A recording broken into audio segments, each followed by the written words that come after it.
News tonight, as many Americans and our Afghan allies remain in danger overseas, as a terrorist organization and brutal anti-American regime is once again in control of Afghanistan. Which brings me to my open. Mark this day as the day the United States of America officially fell from grace as the world superpower due to the ineptitude, the incompetence, and the dereliction of duty by a so-called commander-in-chief, a fumbling, idiotic, confused, lying fool, incapable of extricating innocent Americans and Afghan allies from behind enemy lines in the war zone we entered 20 years ago. As American families of those trapped behind enemy lines, as Afghani Americans whose families helped us, and indeed Americans of all walks of life are glued to this crisis on television, they're met with government officials who are not only not candid, or are confused, or are just outright lying. No one's being killed right now. God forgive me if I'm wrong about that, but no one's being killed right now. That's a lie. That doesn't include people falling out of airplanes or remains being found in a wheel well. Take a listen to this one. Is a Taliban takeover of Afghanistan now inevitable? No, it is not. Clearly, the Taliban has taken over. They have our weapons, and we can't even get Americans to the airport. There's going to be no circumstance where you see people being lifted off the roof of an embassy of the United States from Afghanistan. I guess I shouldn't believe my lying eyes. Take a look at your screen right now. Joe, what do you call this? What are you talking about? But let me be clear.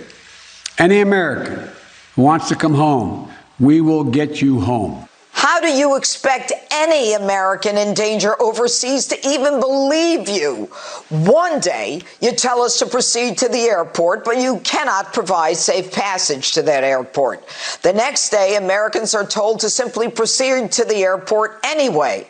Today, we're told not to go to the airport. This, in spite of your promise that you'll use every resource to carry out the mission.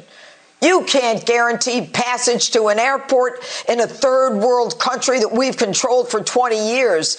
And you give up the Bagram Air Force Base, which is one of the most advanced military bases in the world. You leave us, the United States, with one airstrip? You see the Taliban, that's right, outside the airport with all kinds of sophisticated weaponry.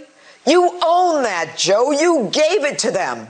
You're the one too busy or too dumb as you go back and forth on your vacations to protect Americans, not even to mention the southern border. We are now on the razor's edge. You leave Americans, American citizens, who put their lives on the line for American.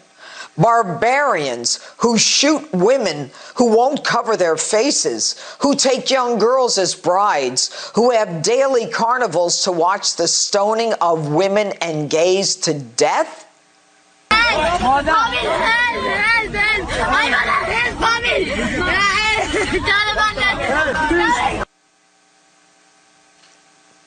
You leave American citizens and Afghan allies who put their lives on the line for America when there was no reason?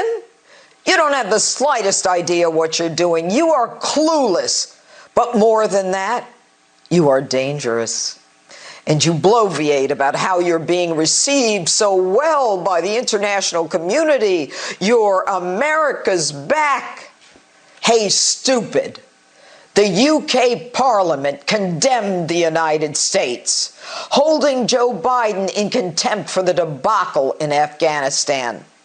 The head of German Chancellor Merkel's party described the withdrawal as, quote, the biggest NATO debacle since its founding, while the Brits and the French, stunned at the unilateral withdrawal by the United States without even an email, without even a phone call, even a return call to Prime Minister Boris Johnson. The Brits and the French damned the torpedoes and did what everyone in this country would expect America to do, and that is get out from behind this make-believe barrier and go out and rescue their citizens. And you do nothing of the kind. And remember, Joe, the Brits, the French, the Germans, the Dutch, the Aussies, they're not there because they were attacked.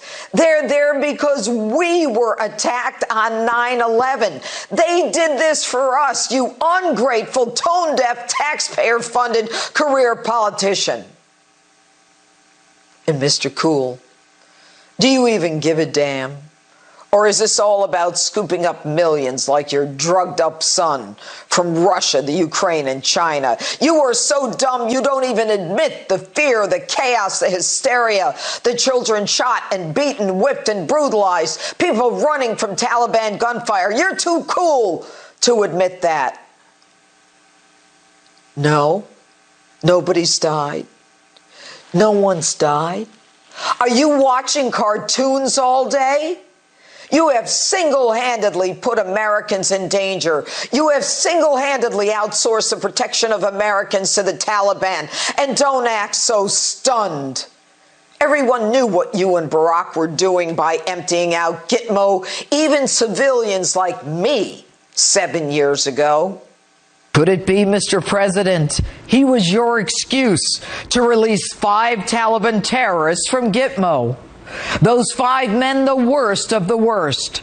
Some wanted by the UN for mass murders, killing thousands, Al-Qaeda connected.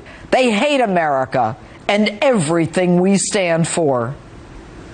And you released them, knowing many returned to the battlefield. The truth?